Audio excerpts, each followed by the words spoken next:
Bula, Malale, Talofa and Welcome to Season 6, Episode 43 of Breakfast Bites by TEIVOVOsports.com. A wrap of Pasifika People sports news on an overcast and windy but warm Sunday morning, 13 August 2023. Coming to you with tons of hanisi from the 180th meridian in the middle of the Pacific Ocean. At the FIFA World Cup quarterfinals yesterday, the Matildas claimed the biggest win in their history, beating France 7-6 in a penalty shootout to reach the Women's World Cup semi-finals for the very first time.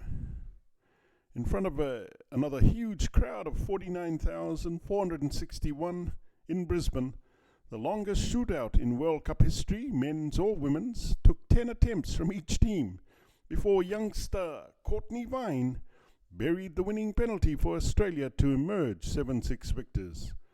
Australia will now face England in the semi-final on Wednesday night in Sydney after the European champions beat Colombia 2-1 in the last quarter-final.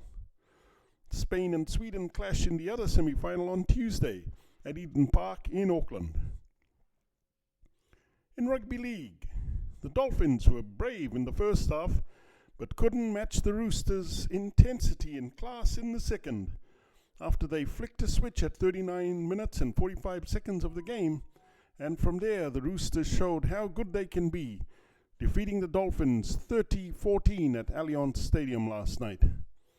In other NRL games, South Sydney Rabbitohs beat St. George Dragons 26-14 in Cairns, and West Tigers lost to the New Zealand Warriors 30-22 in Hamilton. Today sees Melbourne Storm versus Canberra Raiders at Amy Park at 2 p.m, followed by the Newcastle Knights versus Canterbury Bulldogs at McDonald Jones Stadium. In sports biz, Paris Saint-Germain has accepted a lucrative transfer offer for Neymar, according to reports. Saudi Pro League side Al Hilal is believed to have slapped big money on the table, with the Brazilian seriously considering joining the exodus of attacking superstars from the Parc des Princes.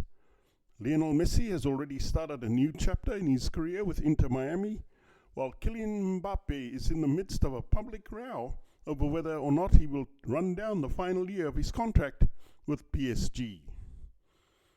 In combat sports, Anthony Joshua returned to action in the familiar surrounds of London's O2 Arena, taking 7 rounds to knock out late replacement Robert Helenius, who the bronze bomber Deontay Wilder knocked out in the first round of their fight. This was supposed to be AJ's second grudge match against longtime rival Dillian White, but that fight was cancelled last week after White returned adverse analytical findings in a random anti-doping test. So now will AJ finally face Wilder or run for the hills? For TEIVOVOsports.com, I'm Calden Kamea. Please hit the like and subscribe buttons below if you want to receive more Pasifika sports highlights on Breakfast Bites. Mahalo, kakite. And thank you all too much for all your love and support.